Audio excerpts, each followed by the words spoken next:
कभी रूठना ना मुझसे तो मेरे साईं रे, मेरी ज़िंदगी है अब तेरे नाम साईं रे, मेरी ज़िंदगी है अब तेरे नाम साईं रे। चिंतन हो सदा इस मन में तेरा, होठों पे सदा तेरा नाम रहे। चाहे सुख में रहूं चाहे दुख में रहूं, होठों पे सदा तेरा नाम रहे। होठों पे सदा तेरा नाम रहे। मेरे अवगुणों को नजरों से फेर लो, हाँ फेर लो। अपनी बाहों में गुरुजी मुझे घेर लो, हाँ घेर लो। मेरा रोम रोम तेरा कर जाए है, मेरा रोम रोम तेरा कर जाए है। तेरे कितने गिनाऊं एहसान साईं रे, मेरी ज़िंदगी है अब तेरे नाम साईं रे, मेरी ज़िंदगी है अब तेरे नाम साईं रे। ओम साई राम। मैं अनुभूति आप सभी लोगों का हार्दिक अभिनंदन करती हूँ साईं अनुभूति चैनल में, और अनुभवों की श्रृंखला से एक बार फिर से बहुत प्यारा और अनोखा सा अनुभव लेकर आप सभी लोगों के समक्ष उपस्थित हुई हूँ। लेकिन उससे पहले चलिए सभी लोग मिलकर बाबा के नाम का जयकारा लगाते हैं। अनंत कोटि ब्रह्मांड नायक राजाधिराज योगी राज परम ब्रह्म श्री सच्चिदानंद सद्गुरु साईनाथ महाराज की जय। ओम साई राम। साथियों, अनुभव मेरा ही है। अभी मैंने कुछ दिन पहले ये अनुभव डाला था कि मेरी बेटी की जो प्लेटलेट्स थी काफ़ी गिर गई थी, और साईं की कृपा से जब मैंने बाबा को पुकारा तो बाबा आए, और एक दिन में ही जहाँ जो मेरी बेटी की प्लेटलेट्स 55,000 थी वो 1,71,000 पे पहुँच गई। अब मैं आगे की बात बताती हूँ आपको। मुझे लगा कि स्थिति संभल गई है, और मैं खुश थी कि बाबा ने मेरी गुड़िया को हाथों हाथ लिया। लेकिन जब मैंने पहले वीडियो डाला था उस पे मैंने बताया था कि मेरी गुड़िया ने अभी आधे घंटे पहले खिचड़ी मांगी है खाने के लिए, लेकिन 1-1.5 घंटे बाद मेरी गुड़िया को वॉमिट हो गई थी, और उसके बाद उसे कंटिन्यूसली वॉमिट हुई, जिस पे वो पानी भी घूट रही थी, वो उल्टी कर रही थी। नेक्स्ट डे हम लोग डॉक्टर के पास गए। इसको जब चेक वेक कराया उसके बाद डॉक्टर ने 10 दिन की मेडिसिन इसको लिख के दी। उसके बाद जब हम घर वापस आए तो हमें लगा कि हमारी गुड़िया थोड़ी पीली पीली दिख रही है। अचानक से मैं जब वहाँ डॉक्टर के पास से हम आए तो मैंने अपनी गुड़िया को कुछ खाने के लिए दिया, तो वो आनाकानी करने लगी। तब तक उसकी वॉमिट जो थी वो रुक चुकी थी, लेकिन इसके पेट में जो दर्द था वो कंटिन्यूसली बना हुआ था, और इसी वजह से शायद इसके खाने की इच्छा नहीं हो रही थी। लेकिन एज़ अ मदर जब बच्चा बीमार होता है और वो कुछ खा नहीं रहा होता तो वो ज़िद ही करती है। तो ऐसे ही शायद ज़िद मैंने अपने बच्चे से करी कि, और मैं बोलने लगी कि कैसे पीली सी होती जा रही है और कुछ खा नहीं रही है। इतने में मेरे हस्बैंड बोले कि क्या तुम्हें भी ये पीली नज़र आ रही है? तो मैंने बोला हाँ, कि इतने दिन हो गए इसने खाना नहीं खाया, कम से कम 1 हफ़्ता मेरी गुड़िया को बीमार पड़े हुए हो गया था, और वो खाना कुछ खा नहीं रही थी। तो मैंने बोला हाँ, मुझे भी आ रही है ये नज़र पीली। तो इन्होंने बोला कि मुझे भी आ रही हैं, और फिर मैं इसकी आइज़ मैंने जब देखी तो इसकी आँखें पीली-पीली हो रही थी। तो मैंने डॉक्टर को फिर से कॉल किया। हम इसका गुड़गाँव में इलाज करा रहे थे उस वक़्त। तो मैंने डॉक्टर को फ़ोन करके बोला कि डॉक्टर साहब आपने 10 दिन की दवाई दी है हमें, दवाई से ऐसा नहीं कि फ़ायदा नहीं है, लेकिन मुझे अपनी गुड़िया की आँखें पीली नज़र आ रही है। तो उन्होंने बोला अगर आपको ऐसा लग रहा है तो आप एक टेस्ट है वो करा लीजिए। उन्होंने एलएफटी का एक टेस्ट लिखा जो कि लीवर का होता है, जिससे पता चल जाता है कि आपके बच्चे को पीलिया या जॉइंटिस है या नहीं। तो मैंने उस टेस्ट के लिए मैंने क्या किया, जिस डॉक्टर से हम अपना पहले इलाज कंटिन्यूअसली कराते ही हैं, मैं उस डॉक्टर के पास गई और मैंने कहा कि सर मुझे ना आज अपनी गुड़िया का जो कलर है वो पीला-पीला नज़र आ रहा है। और उन डॉक्टर से हमने जब बात करी तो उन्होंने मुझे एक टेस्ट कराने के लिए कहा एलएफटी का। तो क्या आप मुझे लिख कर दे देंगे कि ये टेस्ट कराना है? तो इन्होंने मुझे कहा, क्योंकि सबसे पहले जो इलाज था वो इन्हीं से चल रहा था। मेरी गुड़िया ने जब इनकी दवाई खाई तो इन्होंने 4 दिन बाद जब टेस्ट कराया था तो उसमें इसको टाइफाइड आया था। और फिर अनिल भैया से बात करी थी तो अनिल भैया ने कहा कि टाइफाइड का जो इलाज गुड़गांव में जो डॉक्टर है वो अच्छा करते हैं, आप वहाँ से करा लो ताकि आपकी गुड़िया, जैसे बार-बार 6 महीने पहले भी इसको बुखार हुआ था, नहीं होगा तो आप वहाँ जाओ। इसलिए हम गुड़गांव से इलाज कराने ले गए थे। लेकिन जब वहाँ के डॉक्टर ने मुझे टेस्ट लिखा तो मैं अपने इसी डॉक्टर के पास वापस जाती हूँ और मैंने इनको बोला कि आप मुझे टेस्ट लिख के दे दीजिए। तो इन्होंने टेस्ट लिख दिया और क्योंकि रात उस वक़्त हो चुकी थी, 7:30 के बाद जो है लैब वो बंद हो जाती है, तो उन्होंने बोला मॉर्निंग में आ जाएगा वो टेस्ट करने के लिए, और लेकिन आप हाथ के हाथ इसका ना एक लीवर टेस्ट भी कराओ। और मुझे एक अल्ट्रासाउंड कराने के लिए कहा। हमने कहा ठीक है, मॉर्निंग में आया, उसने चेक किया और उसके बाद जो रिपोर्ट इसकी आई वो बहुत ही ज़्यादा, इसका जो जॉइंटिस था हाई लेवल का था।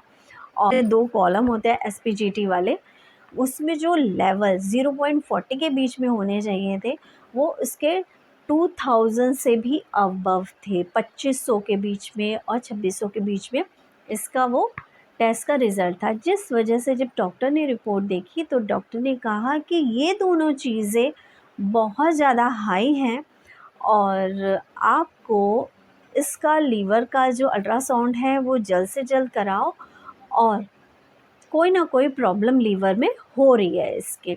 इसी वजह से शायद इसको दोबारा से टाइफाइड हुआ है और अब जॉइंटिस हुआ है। अब हम डर गए। दूसरे दिन जब हमने इसका अल्ट्रासाउंड कराया तो अल्ट्रासाउंड में जो भी कॉलम होते हैं, जो रिपोर्ट तैयार होती है, उसमें जो इसकी रिपोर्ट थी वो बिल्कुल भी सही नहीं आई थी। हमें हाथ के हाथ अल्ट्रासाउंड की रिपोर्ट मिली। ये मेरे साईं की कृपा है, क्योंकि अल्ट्रासाउंड की रिपोर्ट कभी भी हाथ के हाथ नहीं मिलती है आज तक। मतलब मेरी नॉलेज में तो हमेशा यही है, जब जब भी हमने अल्ट्रासाउंड कराया है तो यदि हम सुबह 9 साढ़े 9 बजे तक भी करा लेते तब भी 4 साढ़े 4 साढ़े 3 बजे से पहले रिपोर्ट नहीं मिलती है। लेकिन हम यहाँ पे जहाँ गए थे उन्होंने हाथ के हाथ रिपोर्ट दी। हमने रिपोर्ट नहीं पढ़ी थी क्योंकि मैं ऑलरेडी बहुत डर रखी थी इसका ब्लड टेस्ट का रिपोर्ट देख के, तो मेरी हिम्मत भी नहीं हो रही थी। हम लोग जब अपने घर वापस आए तो हमारे घर के पास ही गली में इन डॉक्टर का, आरएमएल के अच्छे डॉक्टर बैठते हैं, उनका क्लिनिक है। तो मेरी गुड़िया बोली कि मम्मी देखो अंकल दिख रहे हैं वो वाले, ठीक है, क्योंकि ग्लास डोर लगा है उनके क्लिनिक में, तो मम्मी आप रिपोर्ट इनको ही दिखा दो। तो मैंने कहा ठीक है चलो चलते हैं। अब मेरे हस्बैंड, मैं और जानवी हम तीनों गए रिपोर्ट दिखाने के लिए। जैसे ही उन्होंने रिपोर्ट देखी उन्होंने कहा अब आप 1 मिनट भी ज़ाया मत करो, आपकी बेटी का इलाज घर में नहीं हो सकता है, हॉस्पिटलाइज़ तो इसको कराना ही पड़ेगा। बस डॉक्टर ने इतना कहा और हमसे ये पूछा कि आपके पैनल में है क्या, आपके पास मेडिकल कवरेज है? अगर है तो मुझे बताइए कहाँ-कहाँ है? तो मेरे हस्बैंड ने अपने फ़ोन पे चेक करा और उन्होंने जितने भी हॉस्पिटल हमारे ये द्वारका और उत्तम नगर की साइड के आए, इन्होंने उनके सामने रख दी वो लिस्ट फ़ोन पे खोल के। लेकिन उन्होंने हमसे कहा कि आप वसंत कुंज जाओ, क्योंकि वहाँ पे लीवर का बेस्ट डॉक्टर बैठता है वसंत कुंज में जो हॉस्पिटल है, तो वो बेस्ट है। लेकिन वसंत कुंज हमारे यहाँ से काफ़ी दूर था, तो मेरे हस्बैंड ने कहा कोई पास का अच्छा अगर हॉस्पिटल आपको पता है तो आप हमें वो रेकमेंड कीजिए। तो उन्होंने कहा कि अगर आपको आस-पास द्वारका में चाहिए तो द्वारका में सेक्टर 10 में आयुष्मान हॉस्पिटल है, वहाँ लेके जाइए आप अपनी बेटी को। और फिर ना हमने आओ देखा ना हमने ताव देखा, हम अपनी गुड़िया को लेके हॉस्पिटल चले गए। इस हॉस्पिटल जाने से पहले जब मैं अपने कमरे में अपने घर में ऊपर आई तो मैंने फटाफट, क्योंकि ये बात तो अब क्लियर थी कि डॉक्टर कह ही चुका था कि हॉस्पिटलाइज़ तो कराना ही पड़ेगा, और हॉस्पिटल सेक्टर 10 हमारे घर से दूर है थोड़ा। तो मैंने जो भी ज़रूरी सामान होता है वो बैग में डालना शुरू करा, ताकि बार-बार आने के झंझट से हम बच जाएँ। और मैंने जब सामान डाला, इसी बीच सामान डालते-डालते मैं फ़ोन एक कान पे लगा के अनिल भैया को नंबर लगाया और अनिल भैया को कहा कि दीदी, कि अनिल भैया मेरी बिटिया की तबीयत ज़्यादा ख़राब हो गई है, मेरी जानवी की, और आप मेरे लिए जलाभिमंत्रित कर दो। तो भैया ने बोला कि इतनी ज़्यादा तबीयत ख़राब हो गई? मैंने बोला हाँ भैया, अल्ट्रासाउंड की रिपोर्ट बहुत ख़राब आई है, तो हॉस्पिटलाइज़ कराए बिना इलाज नहीं होगा। डॉक्टर ने कहा टाइम वेस्ट मत करो और चले जाओ आप अभी के अभी। तो भैया ने जैसे ही जल अभिमंत्रित किया, भैया के सामने उपाय आया और भैया ने मुझे कहा ये उपाय करने के बाद ही घर से निकलना। मेरे हस्बैंड तब तक दरवाज़े के बाहर निकल चुके थे, क्योंकि मैंने जस्ट पॉइंट पे अनिल भैया को कॉल लगाया था कि भैया जल अभिमंत्रित कर दो, मैं हॉस्पिटल लेके जा रही हूँ, मेरी गुड़िया पीती रहेगी। क्योंकि अनिल भैया द्वारा अभिमंत्रित जल, जल नहीं जो यूज़ करते उन्हें पता है ये एक वो अमृत है जो हमें बहुत सारी परेशानियों से बचा देता है, या ये कह लो हमारे शरीर में इतनी ताकत ला देता है कि हम उस परेशानी को झेल जाएं। और फिर मेरे हस्बैंड आए, उन्होंने वो उपाय करा, उतारा किया मेरी गुड़िया का, और मैंने इनको कहा कि आप बाहर पहले चले जाओ, मैं बाद में गुड़िया को लेकर आती हूँ, और हाथ अपने धो लेना और मुँह धो लेना, उसके बाद ही गुड़िया को गाड़ी के पास लेकर आओगे। उसके बाद इन्होंने ये उपाय किया, फिर हम गुड़िया को लेके हॉस्पिटल पहुँचे। इमरजेंसी में हमने अपनी गुड़िया को एडमिट कराया, और रिपोर्ट्स फिर जब वहाँ के डॉक्टर देखने लगे तो वो भी बहुत, मतलब उन्हें भी समझ में नहीं आ रहा था कि जो ये इतनी सारी हर चीज़ में प्रॉब्लम है वो आखिर किस वजह से है। एक पल को वो बोले कि डेंगू है, दूसरे पल को जॉइंटिस, मतलब बहुत सारी चीज़ें वो बोल रहे थे, किसी कंक्लूज़न पे नहीं पहुँचे। लेकिन इमरजेंसी में जो ट्रीटमेंट होता है, जो राहत देने के लिए दिया जाता है, वो शुरू हो गया था। उसके बाद हम रात के 7 साढ़े 7 बजे के करीब जब हमें रूम मिला, क्योंकि वो एक अच्छा हॉस्पिटल है और वहाँ पे रूम सारे बिज़ी हो रखे थे, सारे ही बेड्स पे पेशेंट थे। तो हमें एक पेशेंट के बाहर निकलने का इंतज़ार करना था ताकि हमें बेड मिल सके, चाहे वो प्राइवेट रूम हो, चाहे वो 3 बेड वाला रूम हो, चाहे वो 5 बेड वाला रूम हो, कोई भी रूम में बेड खाली नहीं था। जैसे-तैसे बाबा की कृपा से रूम मिला, मेरी गुड़िया का इलाज शुरू हुआ, और दूसरे दिन फिर से इसका अल्ट्रासाउंड हुआ, और तब जाके डॉक्टर ने शाम को बताया हमको कि इसको हेपेटाइटिस ए हुआ है। अब जान में जान आई कि मेरे दिमाग में पता नहीं क्या-क्या चल रहा था। जब डॉक्टर ने बोला लीवर पे इम्पैक्ट, लीवर पे इम्पैक्ट, तो मेरे जो मन की व्याकुलता थी और मेरी टेंशन शायद कोई नहीं समझ सकता उस वक़्त। और मैं बस बाबा से यही कह रही थी, बार-बार मैं मोहिनी बाबा से, बादशाहपुर वाले बाबा से यही कह रही थी कि बाबा बस सँभाल लेना, और ऐसी कंडीशन मत लाना कि मैं सँभाल ना पाऊँ। बस आपको ही करना है, आपने ही सँभालना है।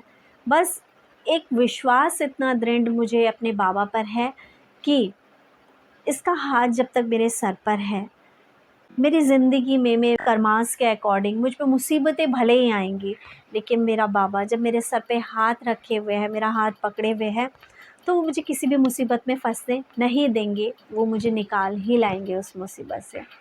और जब डायग्नोस हुआ हेपेटाइटिस से, तो थोड़ी-सी जान में जान आई कि चलो जहाँ तक मेरे नेगेटिव सोच जा रही थी, मैं यही बोलूँगी, जहाँ तक मेरे दिमागी घोड़े दौड़ रहे थे, उन घोड़ों की दौड़ ने अपने आप को लगाम लगाई, और बाबा को थैंक्स कहा कि बाबा थैंक्स मेरी गुड़िया को खतरे से बचाने के लिए। मेरी गुड़िया की तबीयत बहुत अच्छी नहीं थी, लेकिन हाँ, एक बड़े खतरे से मेरी गुड़िया बची थी। और उसके बाद उसका ट्रीटमेंट चला, 4 दिन हम हॉस्पिटल में रहे। बाबा ने हाथों हाथ लिया, मेरी गुड़िया रिकवर हुई। और जो हज़ारों में जो रिपोर्ट्स के ब्लड टेस्ट के जो सैंपल्स हज़ारों में आ रहे थे और जो अल्ट्रासाउंड की रिपोर्ट ख़राब आई थी, जब दोबारा कराया गया, जब लास्ट डे आने से 4-5 घंटे पहले जब वो टेस्ट कराया गया, तो सब कुछ नॉर्मल कंडीशन में आ चुका था। और इस चीज़ के लिए मैं अपने बाबा को ही धन्यवाद कहूँगी। और मेरा हमेशा से मानना है, और बार-बार मेरे दिमाग में एक ये चीज़ भी चल ही रही थी कि बाबा कहते हैं ना, तुम्हारी ज़िंदगी के एक तूफ़ान को ख़त्म करने के लिए कभी-कभी मुझे उससे बड़ा तूफ़ान तुम्हारी ज़िंदगी में लाना होता है, और उसके बाद सब कुछ स्मूथ हो जाता है। लगभग जैन से मेरी गुड़िया बार-बार बीमार पड़ रही थी। बार-बार कभी उसके स्टमक में पेन हो जाता था, कभी लूज़ मोशन, वॉमिट हो रही थी, और ये चीज़ हमें भी समझ में नहीं आ रही थी। और जब लास्ट अभी मेरी गुड़िया बीमार पड़ी थी, तो मैं डॉक्टर से यही कह रही थी, पता नहीं इस साल के शुरू होते के साथ ही क्या हुआ है कि मेरा बच्चा बार-बार बीमार पड़ रहा है, प्रॉब्लम क्या हो गई है। लेकिन जब इसको टाइफाइड डायग्नोस हुआ, तब उस वक़्त जिसे कहेंगे मेरे सच में मेरे पैरों के नीचे से ज़मीन निकल गई थी कि कैसे हो सकता है इसको तो हमने इम्यूनिटी डोज़ भी दिला दिया, 4 साढ़े 4 हज़ार रुपये का जो इंजेक्शन होता है वो भी हमने इसको लगवाया, ताकि इसको ये जो टाइफाइड हुआ है ये दोबारा ना हो, लेकिन फिर भी हुआ। आप समझ सकते हैं कि एक माँ की स्थिति उस वक़्त कैसी होगी। लेकिन इस माँ के ऊपर एक उसकी साई माँ बैठी है ना, उसका बाप बैठा है ना सब कुछ सँभालने के लिए। और पूरी दृढ़ और निष्ठा के साथ मैंने बाबा को पुकारा और बाबा से कहा, बाबा बस आप ही संभाल सकते हो और कोई नहीं संभाल सकता। तो मेरे बाबा ने संभाला। बहुत बहुत धन्यवाद मैं देती हूँ अनिल भैया को, बादशाहपुर वाले बाबा को, जो हमेशा हमारे अंग संग रहते हैं। हमारे दुख में हमारे साईं दुखी होते हैं, हमारे सुख का इंतज़ाम हमारे साईं हमारे लिए करते हैं। मेरे पास शब्द बहुत कम है अपने साईं को थैंक्स कहने के लिए, क्योंकि साईं तेरी लीला कभी समझ न पाऊँ मैं, तेरे चरणों में सदा शीश झुकाऊँ मैं, तेरे चरणों में सदा शीश झुकाऊँ मैं। किसके है भाव कैसे तुझे पहचान है, बाबा तेरी शक्ति पे अनिल कुर्बान है, बाबा तेरी शक्ति पे अनिल कुर्बान है। तुझ सा दयालु कहीं ढूंढ न पाऊँ मैं, तेरे नाम की विभूति माथे पे लगाऊँ मैं, तेरे नाम की सदा ज्योत जलाऊँ मैं। साईं तेरी लीला कभी समझ न पाऊँ मैं, तेरे चरणों में सदा शीश झुकाऊँ मैं। इसी के साथ ओम साई राम, जय साई राम। और जिसके पास भी साईं की प्यारी प्यारी अनुभूतियाँ हैं, चैनल के साथ शेयर कीजिए, ताकि लोगों का मनोबल इसी तरह से बढ़ता रहे कि साईं हैं, साईं आते हैं, साईं करते हैं। ओम साई राम, जय साई राम।